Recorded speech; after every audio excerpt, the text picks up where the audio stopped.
We've all seen these massive industry reports, right? Well, we've boiled one of the biggest, the Activate Tech and Media Outlook, down to a single core story. And really, it's the story of our changing relationship with technology, and more importantly, who is behind the wheel driving that change. Okay, so let's just start with a number. 13 hours and 5 minutes. What does that even mean to you? Is it your workday plus commute, the time you're awake? It feels like a huge chunk of a day, for sure. But what if I told you that's not even half the story? Because this number, this is the one that really defines our modern lives. 32 hours and 17 minutes. I know, you're thinking, how is that possible? Well, Activate's research shows this is how much activity the average American crams into a single 24-hour day. The secret? Multitasking. We're listening to podcasts while we work, scrolling social media while we're watching TV, and of that absolutely packed day, a staggering 13 hours and 5 minutes is spent purely on tech and media. You know, this intense 13-hour-a-day battle for our eyeballs and eardrums, it's created a whole new kind of digital heavyweight, the kind of person who thrives in this new reality. And this is where our story really begins. We need to meet the protagonist of the digital age, the super user. Honestly, these are the folks who hold the key to where the entire digital world is going next. So what exactly is a super user? Well, Activate defines them as this incredibly influential group that drives a totally disproportionate amount of, well, everything that matters online. We're talking time, money, and overall impact. These people aren't just scrolling. They're actively shaping the digital economy. Now you might be thinking, this group must be huge, right? But nope, they're actually a minority, just 28% of the adult population. But as you're about to see, their influence is anything but small. Just look at this, it's wild. The average super user spends over 17 hours a day with tech and media. 17. Meanwhile, for everyone else, it's just over 9.5 hours. That's nearly double the engagement every single day. Okay, so they spend a ton more time online. So what? Why does that make them the most important group for, well, basically any company to understand? Because all that time translates directly into two things: influence and a whole lot of spending. Just think about this for a second. That 28% of the population are super users. They account for a whopping 59% of all online spending.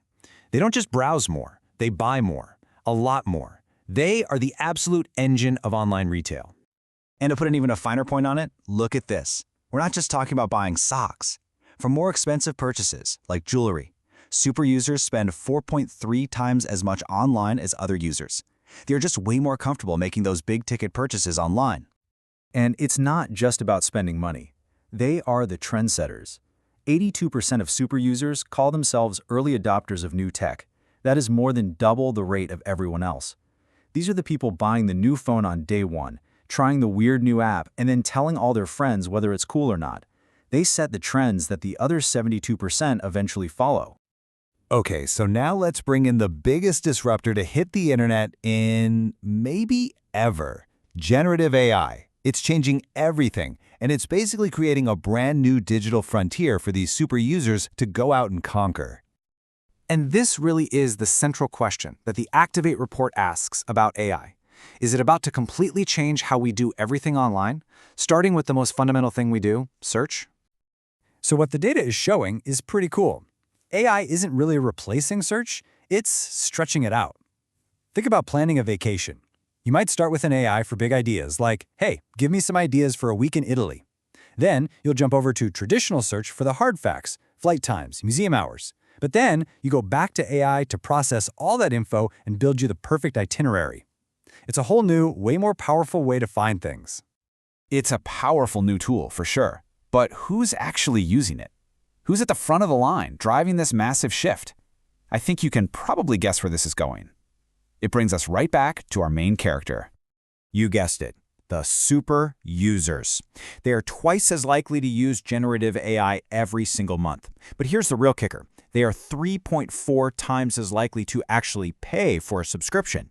They're not just playing around with these new tools. They are literally funding the entire AI revolution. So when you smash these two massive forces together, the rise of this hyper-engaged super user and the dawn of mainstream AI, you start to get a really clear picture of what our digital future is going to look like.